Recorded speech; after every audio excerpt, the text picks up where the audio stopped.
En el capítulo 3, el Señor le contesta a Habacuc con una visión, con una teofanía, es decir, una manifestación sobrenatural en la cual le indica al profeta todo lo que él, es decir, el Señor, ha hecho a favor de Israel en el pasado.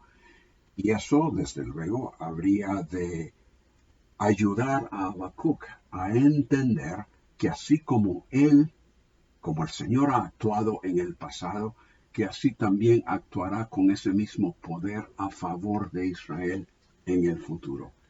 La aplicación para nosotros es clara. Las maravillas que Dios revela en su palabra y de las cuales podemos ampliamente leer, esas maravillas que Él revela y la forma en que ha actuado a favor de los suyos, deben incentivarnos a nosotros hoy día a confiar en su intervención a nuestro favor en el presente y en el futuro. Hay básicamente dos puntos, dos principios que el Señor comunica a Habacuc en esos versículos del 7 al 15 del capítulo 3. En primer lugar, todo lo que se opone a Dios y a los suyos enfrenta derrota. En segundo lugar, Dios tiene poder sin límite para vencer todo lo que acosa a los suyos. En el versículo 7, el Señor le comunica, le muestra a Habacuc lo que hizo desde el principio cuando el pueblo de Israel fue establecido allí en el área de Canaán. Dice así el profeta al describir lo que el Señor le enseña. Bajo aflicción he visto las tiendas de Cusán. Tiemblan las cortinas de las tiendas de la tierra de Madián. En el versículo 2 de ese capítulo, Habacuc vio la majestad de Dios manifestándose en el Sinaí. En el versículo 5, como que si el Señor va dirigiendo a su pueblo en su jornada hacia la tierra prometida de la promesa. Y luego en el versículo 6, el Señor llega y se prepara para enjuiciar a los que se oponen a lo que Él ha hecho al instalar a su pueblo en la tierra. La presencia de Dios produce cierta reacción ahora en el versículo 7 sobre las naciones de la región. Y esa reacción es ahora ejemplificada con la mención de dos de esos pueblos. Habacuc en su visión observa bajo aflicción las tiendas de Cusán.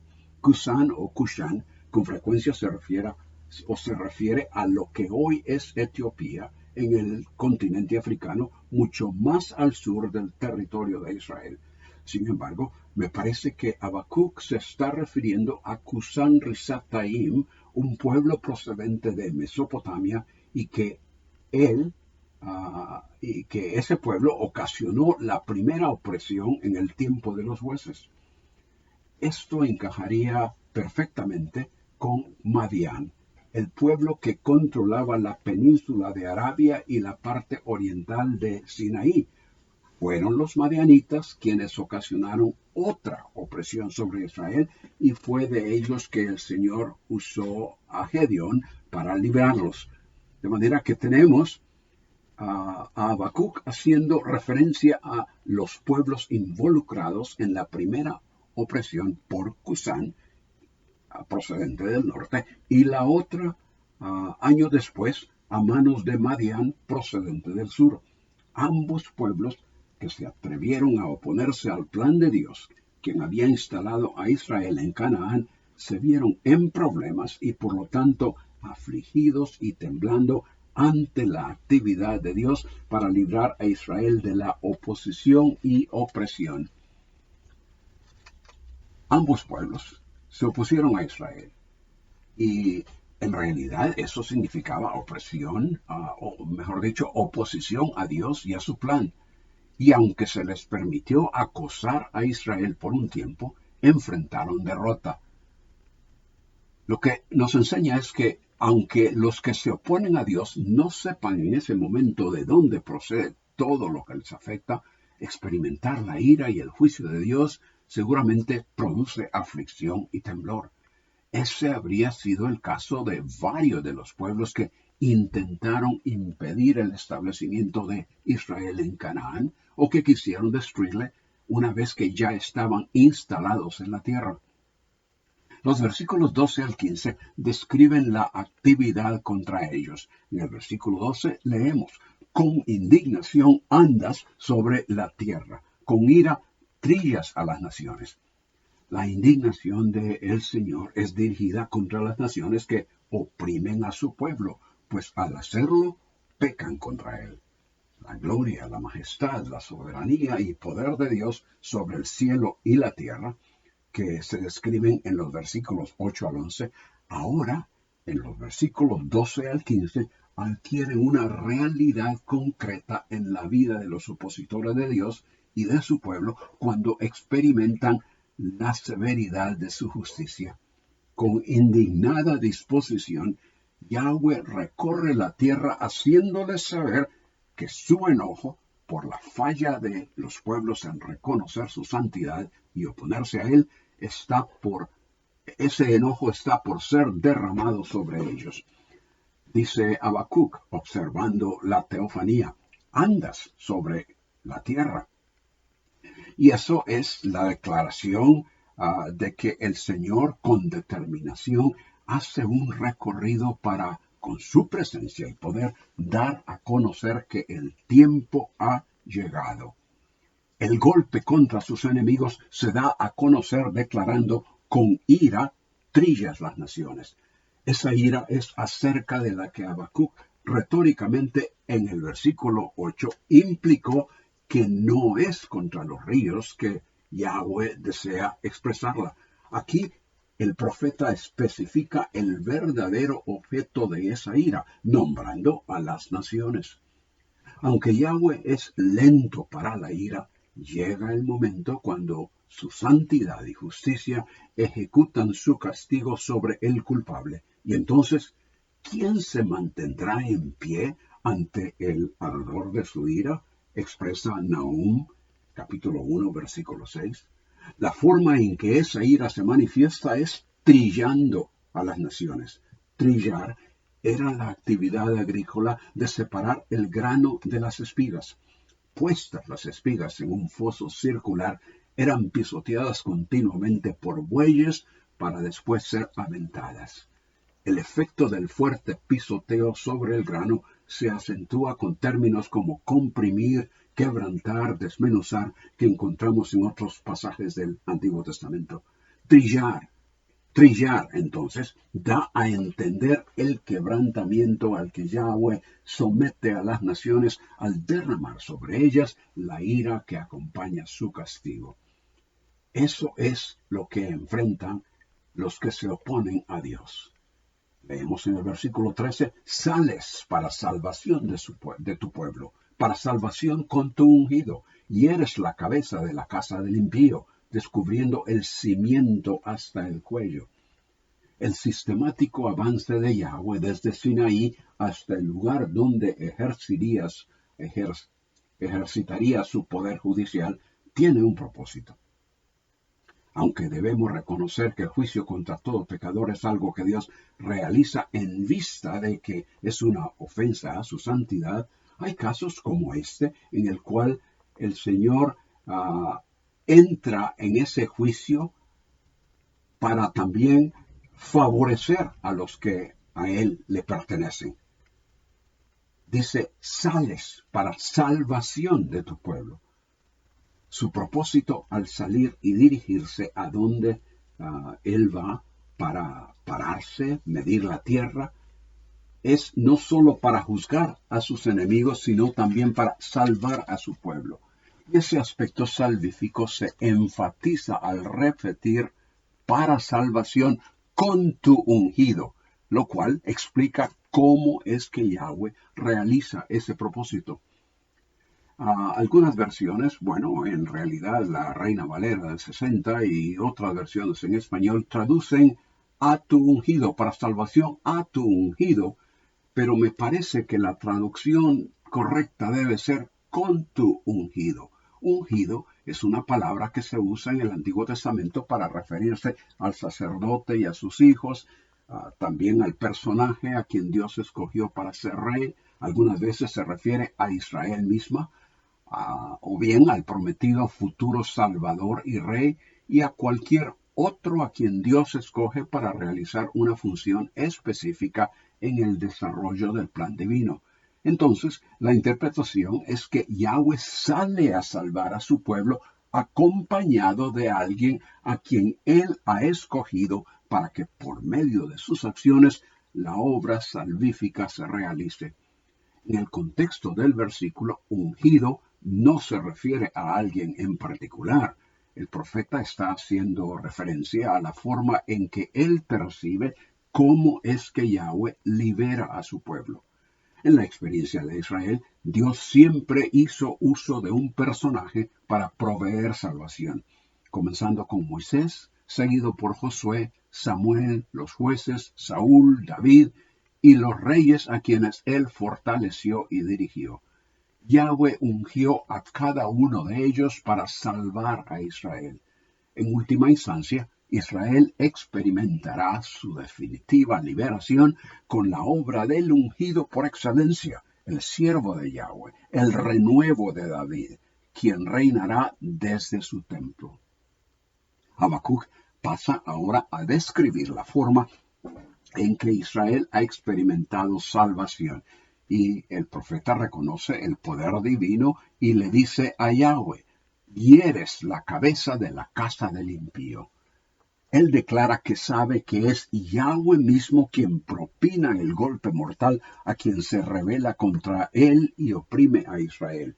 La cabeza de la casa indica un uso figurado con referencia al jefe o dirigente de esa casa, que a la vez se refiere a su dinastía, a nación, familia o descendencia.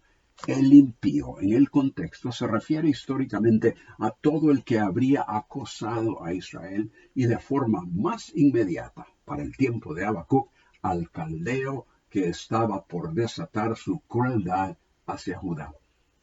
En su actividad a favor de su pueblo y en contra de sus enemigos, Yahweh destruye a todo dirigente y a su familia, grupo o nación que actúa impíamente y arremete contra Israel. Dice, descubriendo el cimiento hasta el cuello, lo cual nos indica el proceso y la totalidad con que Yahweh destruye al impío. Isaías 30:28, por ejemplo, compara el aliento de Yahweh a un torrente que inunda y que llegará hasta el cuello para zarandear a las naciones con criba de destrucción.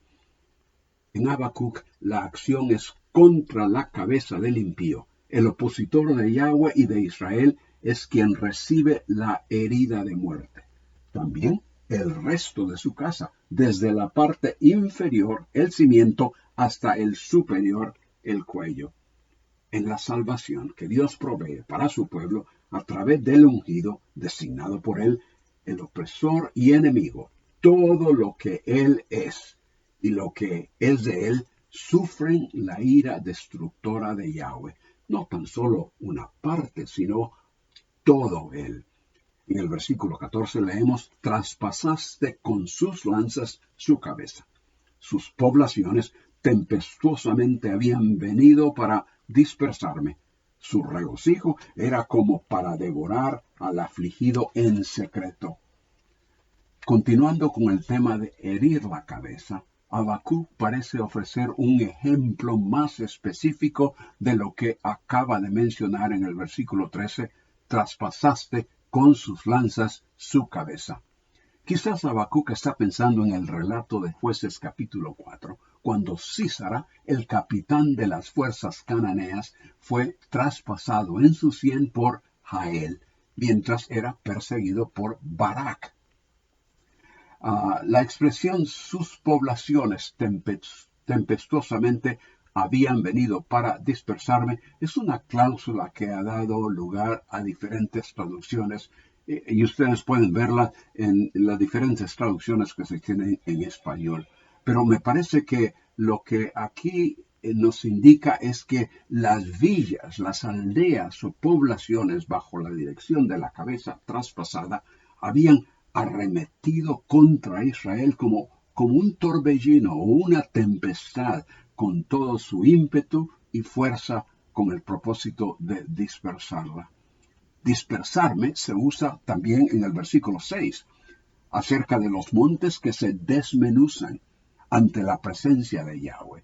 Y la idea aquí en el versículo 14 es que como los pedazos, partes o secciones de un monte o de cualquier otra cosa que se desmenuza se esparcen al ser quebradas, la fuerte acción contra Israel, como un torbellino o tempestad, intentaba producir destrucción que dispersaría al pueblo en diferentes acciones, o podríamos decir mejor, en diferentes direcciones. Eso significa el verbo cuando Jeremías asevera que la palabra de Yahweh es como un martillo que quebranta o desmenuza o dispersa la piedra. Todo eso indica que el propósito de dispersar a Israel involucraba una fuerte actividad destructora por parte de sus enemigos. Y de eso se dice que su regocijo era como para devorar al afligido en secreto.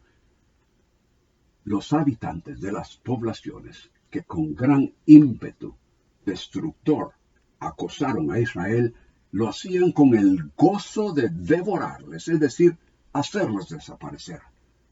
El afligido, obviamente, en el contexto es Israel, que perseguido se encontraba bajo la angustia de lo que habrían pensado era una posible extinción.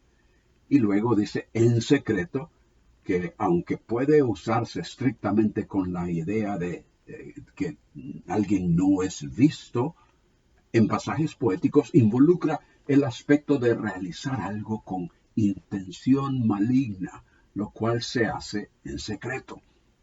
Con deleite maligno los habitantes de cierta región en alguna ocasión en el pasado habrían afligido a Israel deseando destruirla y dispersarla. Pero Yahweh, en defensa de su pueblo, volteó las mismas armas con las que deseaban hacer su daño contra ellos mismos y les derrotó. Una vez más, todo el que se opone a Dios y a los suyos enfrenta derrota. Así fue en el pasado y así será en el futuro. En el versículo 15 leemos: marchaste en el mar, tus caballos en el barro de las muchas aguas. La sección que comenzó en el versículo 8 con la actividad de Yahweh a favor de su pueblo llega a su cierre en el versículo 15 con el mismo tema con que inició. Yahweh demostrando su ira contra sus enemigos al marchar victorioso sobre las aguas con sus carros de salvación. La referencia a la derrota del ejército egipcio en el Mar Rojo es clara. Eso, junto a la salida de la esclavitud en la noche de la primera Pascua, es en la historia de Israel y en la teología del Antiguo Testamento el mayor acontecimiento salvífico para Israel. Estos dos sucesos históricamente dan la pauta para el comienzo de la relación entre Yahweh y todo el pueblo con el establecimiento del pacto. No es de sorprenderse que en un salmo que describe la majestuosa intervención de Yahweh a favor de su pueblo, comience y concluya mencionando una de las más extraordinarias demostraciones del poder de Dios de Israel, para Israel y de su lealtad al pueblo del pacto. Marchaste en el mar. Es como Habacuc entiende la presencia y poder de Yahweh cuando partió las aguas del Mar Rojo. Dirigió a Israel por en medio y derrotó a los egipcios. Marchaste indica la determinación con que Yahweh hizo esto. El verbo comunica la idea de pisotear con fuerza, pisar el lagar. Es una forma en que se usa en otros pasajes. demostrar victoria o autoridad contra aquello sobre lo cual se planta el pie. Eso da a entender una acción precisa y resuelta de parte del Señor. Tus caballos en el barro de las muchas aguas es la cláusula, la frase que continúa la figura del guerrero que en su carro con determinación va adelante de sus tropas dirigiéndolas en la victoria. La liberación en el Mar Rojo fue para Habacuc una en la que la misma presencia de Yahweh hizo su entrada a la superficie donde las aguas habrían sido partidas para guiar a su pueblo y derrotar a sus perseguidores. Las maravillas que Dios revela en su palabra a favor de los suyos deben incentivarnos a confiar en su intervención a nuestro favor en el presente y en el futuro. Entonces, todo lo que se opone a Dios y a los suyos enfrenta derrota. Eso lo hemos visto en el versículo 7 y en los versículos 12 al 15. Ahora, regresando al versículo 8, veamos del 8 al 11. Y aquí el principio es que Dios tiene poder sin límite para vencer todo lo que acosa a los suyos. En el versículo 7, la presencia de Dios produce aflicción y temblor sobre los pueblos de la región que se han opuesto a Israel. En los versículos 8 al 11, la reacción ante la poderosa presencia de Dios se deja ver en la creación, en la tierra, así como en los astros, el sol y la luna. Yahweh tiene total poder y control sobre su creación para usarla en derrotar a los que se oponen a su plan. Dice el versículo 8, ¿contra los ríos se encendió, oh Yahweh? ¿O fue contra los ríos tu ira? ¿O contra el mar tu furia, que subiste sobre tus caballos, tus carros de salvación? Las preguntas en el versículo 8 no son para afirmar la ira divina contra los ríos y el mar, sino que para negarla. La respuesta que se espera a esas preguntas es negativa. Lo que se afirma es que la ira judicial de Yahweh no ha sido contra la topografía y naturaleza que él mismo creó, sino que las ha usado como instrumentos que ejecutan su juicio y sentencia en contra de sus opositores. Los seres humanos deben saber que en su soberano poder sobre los elementos y su control de los astros, Yahweh hace uso de todo esto, produciendo catástrofes y hasta alterando su curso para realizar sus propósitos y ejecutar justicia. Contra los ríos se encendió, oh Yahweh, tu ira, contra el mar, tu furia.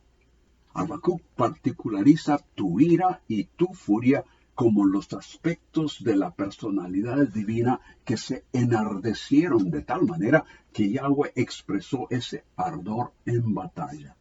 Habacuc pregunta, una vez más, con el propósito de enfatizar el control de Yahweh sobre su creación. ¿A tal grado llegó tu enojo que subiste sobre tus caballos, tus carros de salvación? Con sus preguntas, Habacuc implica que la ira divina no puede permanecer sin responder y que demanda la intervención de Dios en forma directa y activa. Caballos y carros nos hablan de la fuerza de un ejército que se apresta para la guerra. El lenguaje es antropomórfico, es decir, se pone en términos de una persona, lo que el Señor está haciendo. El profeta describe a Yahweh como un guerrero descargando su ira sobre sus enemigos. La imagen con ríos y mar inicia varios sucesos conectados con el Éxodo, la entrada a Canaán y la liberación de Israel de la opresión de sus enemigos en el tiempo de los jueces. Por ejemplo, en Éxodo capítulo 15, Moisés y los hijos de Israel cantaron un cántico al Señor y dijeron, Cantaré a Yahweh porque ha triunfado gloriosamente. Al caballo y a su jinete ha arrojado al mar. Mi fortaleza y mi canción es Yahweh, y ha sido para mi salvación. Este es mi Dios, y le glorificaré, el Dios de mi Padre, y le ensalzaré. Yahweh es fuerte guerrero, Yahweh es su nombre. Los carros de Faraón y su ejército arrojó al mar, y los mejores de sus oficiales se ahogaron en el mar rojo. Asimismo, en Jueces capítulo 5, versículos 19 al 22, cuando el Señor derrotó a los que venían de los cananeos bajo la dirección de Sísara, tenemos la expresión que dice, vinieron los reyes y pelearon.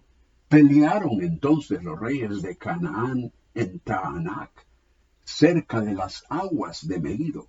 No tomaron despojos de plata. Desde los cielos las estrellas pelearon. Desde sus órbitas pelearon contra Sísara. El torrente Sison los barrió. El antiguo torrente, el torrente Sison. Marcha, alma mía, con poder. Entonces resonaron los cascos de los caballos por el galopar de sus valientes corceles. Los caballos y carros son símbolos del poder de Yahweh, incomparable en términos humanos e imposible de confrontar. No solo es el poder de Yahweh que resalta, sino que el resultado que es salvación. Además de todo lo que el pasaje tiene que ver con el aspecto judicial, es también el favor que él otorga a su pueblo.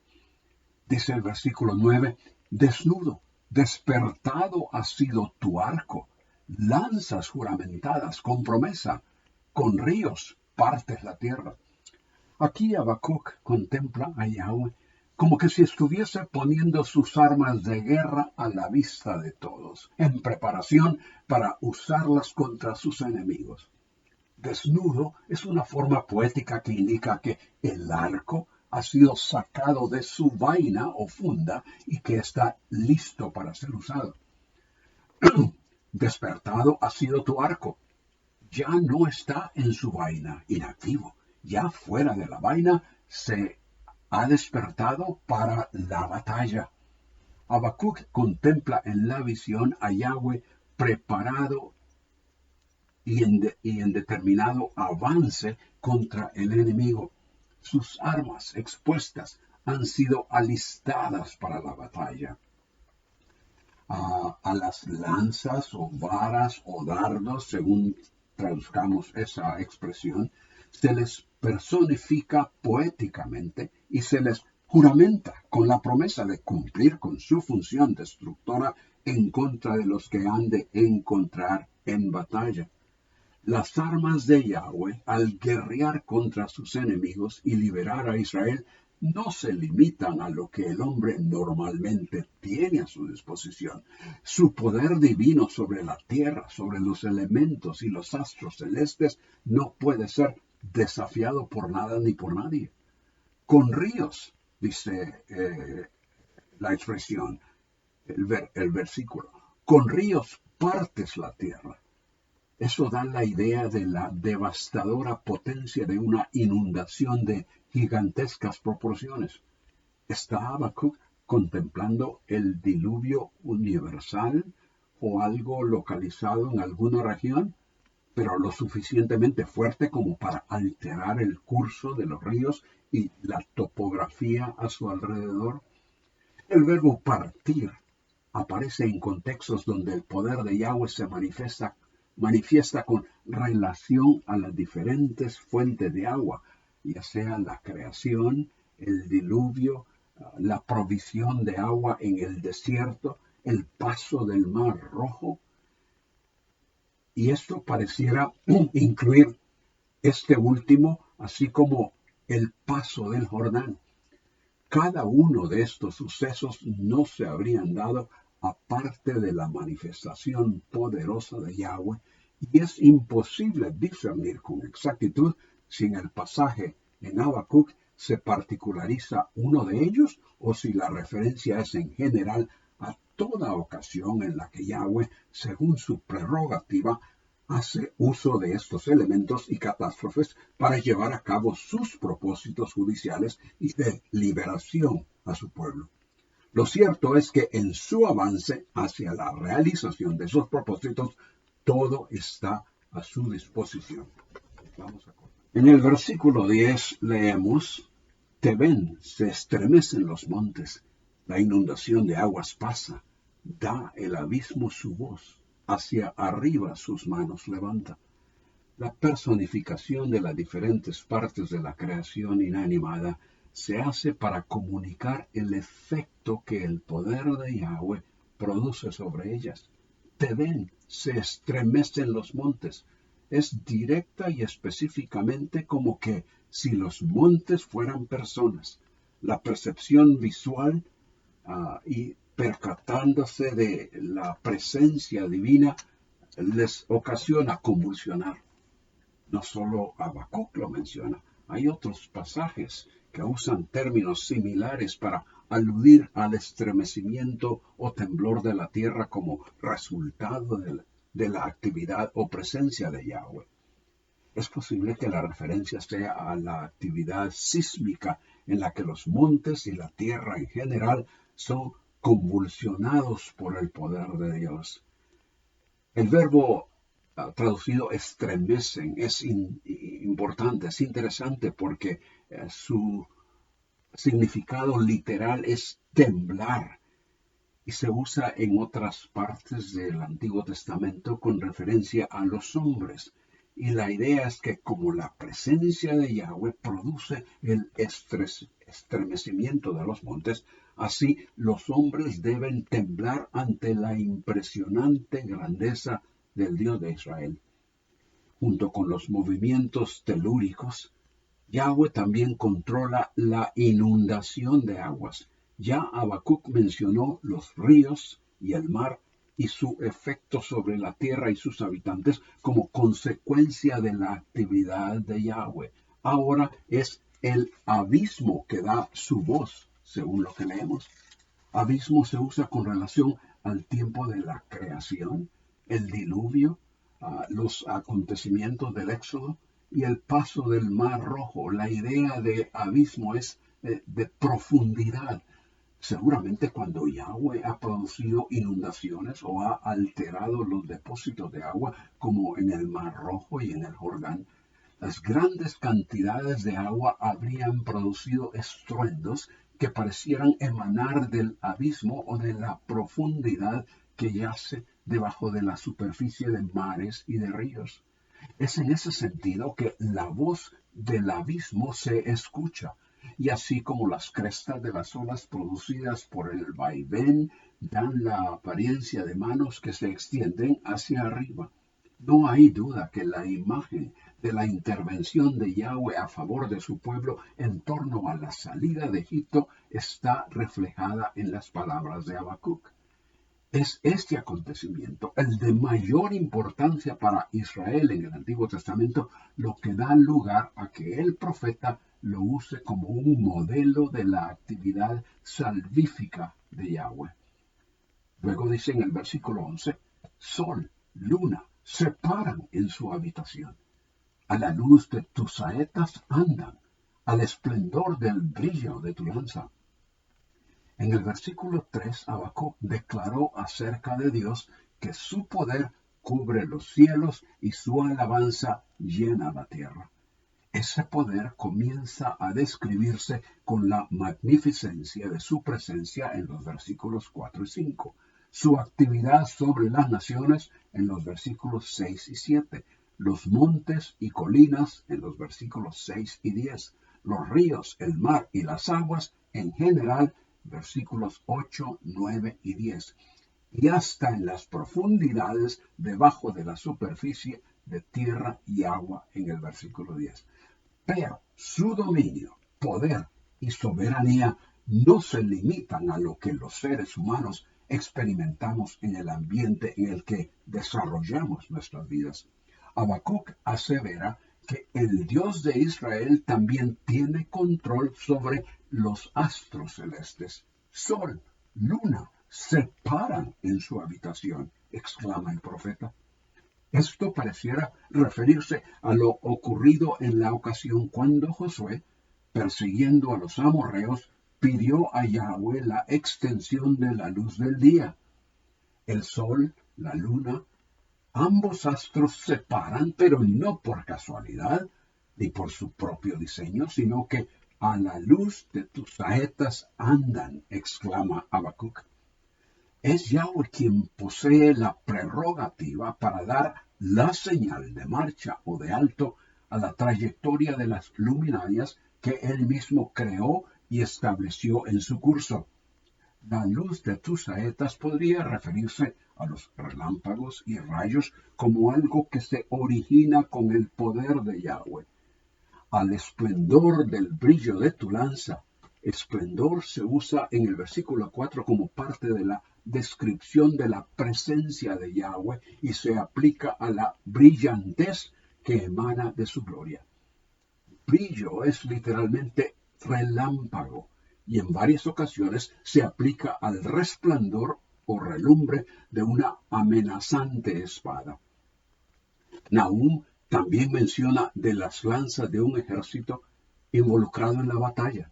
Asimismo, Yahweh, el guerrero divino, hace uso de su soberano poder y con el reflejo de su gloria pareciera dispensar instrucciones a los cuerpos celestes y a toda su creación para que sea con luz o tinieblas, con inundación o terremoto, los pueblos sepan que Yahweh de los ejércitos se apresta para ajusticiar a sus enemigos y proveer liberación a su pueblo.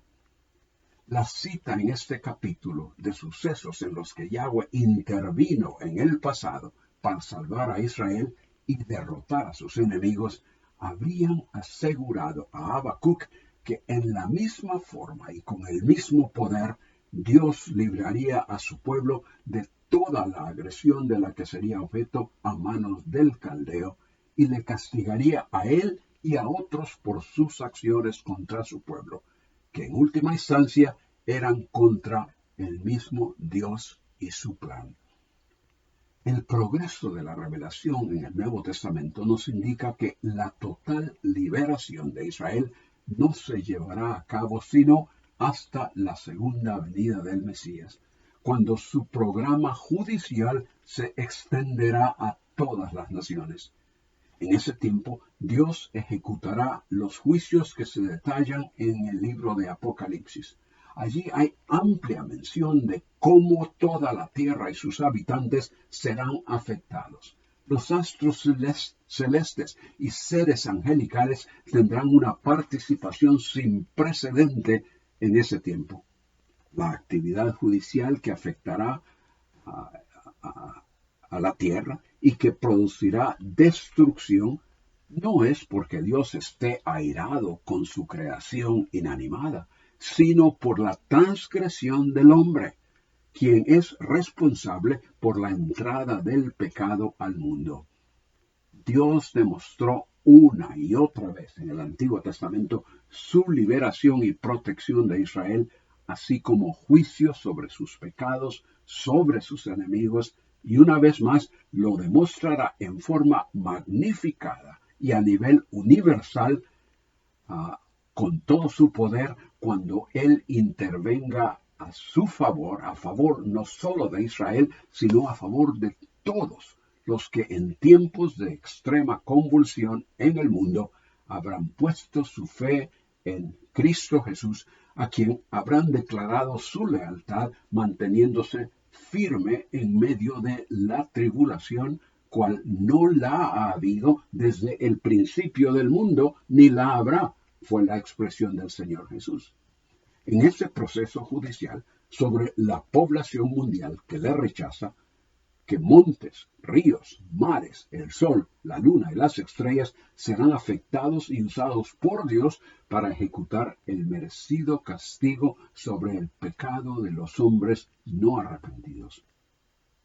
El creyente hoy puede descansar en la verdad de que ese Dios que hizo maravillas en el pasado y que se manifestará en poder y justicia en el futuro es el mismo que en el presente tiene en su mano, protege, defiende, guía y usa a todos los que hemos puesto nuestra confianza en la persona y obra de su Hijo Jesucristo. Las maravillas que Dios revela en su palabra a favor de los suyos deben incentivarnos a confiar en su intervención a nuestro favor en el presente y en el futuro. Hemos visto esos dos principios. Todo lo que se opone a Dios y a los suyos enfrenta derrota. Y también que Dios tiene poder sin límite para vencer todo lo que acosa a los suyos. Pero pensemos en nuestra situación en el presente. Hay muchos que se opondrán a nuestro pensar y a nuestra manera de vivir, sea que lo hagan consciente o inconscientemente. La razón es porque no creen las enseñanzas de la Biblia. ¿Acaso esperaremos que el Señor haga un milagro y mueva montañas o les envíe una inundación? Él puede hacerlo si lo quisiera, pero Él está operando un tanto diferente a la forma en que lo hizo en el Antiguo Testamento. Ya en el tiempo del Señor Jesús vemos la diferencia. Por ejemplo, cuando los de una aldea de los samaritanos no quisieron recibir al Señor, Jacobo y Juan dijeron: Señor, ¿quieres que mandemos que descienda fuego del cielo y los consuma? Pero Él los reprendió y dijo: Vosotros no sabéis de qué espíritu sois, porque el Hijo del Hombre no ha venido para destruir las almas de los hombres, sino para salvarlas. Y Pedro nos recuerda que el Señor no desea que ninguno se pierda, que ninguno perezca, sino que todos vengan al arrepentimiento. Nuestro mayor enemigo y nuestra batalla hoy es mayormente espiritual. El diablo, el enemigo y opositor de Dios, está activo. Nunca ha dado tregua o se ha retirado, y como sucedió en la antigüedad, ya que no puede atacar a Dios directamente, atacó a los suyos en el pasado y los ataca también ahora. Las maravillas que Dios ha mostrado en el pasado a favor de los suyos deben incentivarnos a confiar en su intervención a favor nuestra en el presente y en el futuro. El Señor puede hacer y hace milagros para rescatarnos de las acechanzas de Satanás, pero Él también nos ha encargado gran responsabilidad. Dice Efesios 4:27, no deis oportunidad al diablo. Santiago 4:7 dice, someteos a Dios, resistid pues al diablo y huirá de vosotros. Primera de Pedro 5:8, estad alerta, vuestro adversario el diablo anda como león rugiente buscando a quien devorar. No dar oportunidad al diablo. Resistidlo. Estad alerta. ¿Cómo podemos hacer tales cosas? Dios nos ha dado su Espíritu y su palabra para que estemos listos y participemos en rechazar los ataques del diablo. Y la referencia también conocida de Efesios capítulo 6 es aquello a lo cual debemos constantemente recurrir, no solo para recordarlo en nuestra mente, sino para practicarlo en nuestra diaria experiencia delante de los hombres, así como también delante del enemigo que nos acosa. Dice Efesios capítulo 6, versículo 11, revestíos con toda la armadura de Dios para que podáis estar firmes contra las insidias del diablo. Porque nuestra lucha no es contra sangre y carne, sino contra principados, contra potestades, contra los poderes de este mundo de tinieblas, contra las huestes espirituales de maldad en las regiones celestes. En otras palabras, nuestra lucha hoy día es mayormente espiritual. Luego continúa Pablo diciendo, por tanto, en vista de esta situación, por tanto, tomad la armadura de Dios para que podáis resistir en el día malo y habiéndolo hecho todo, estar firmes.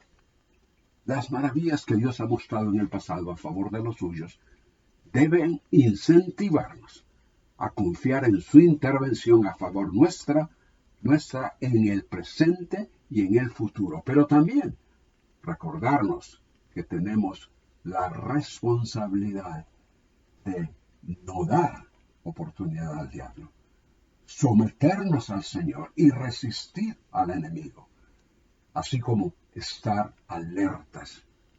Habacuc no fue indiferente a la revelación de Dios.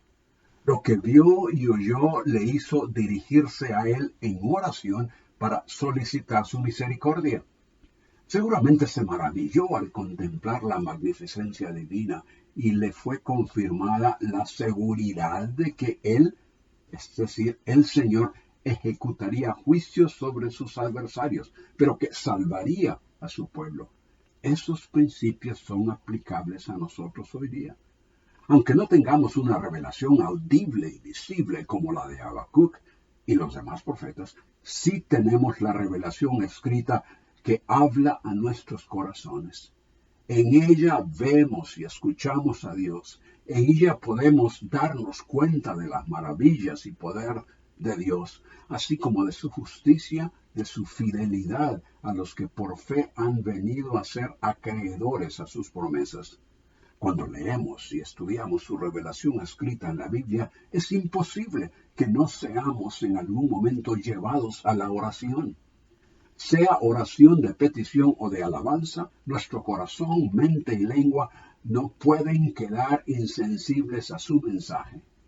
Viendo que el mismo Dios que se manifestó a Moisés en Sinaí y a los profetas en Jerusalén es el mismo Dios y Padre de nuestro Señor Jesucristo, quien ha de abiertamente manifestarse una vez más en el futuro, entonces reconozcamos su poder y justicia, conscientes de que realizará toda bendición prometida. Rindámonos a Él con agradecimientos y fiel servicio, como dice Pablo a Tito, aguardando la esperanza bienaventurada y la manifestación gloriosa de nuestro gran Dios y Salvador.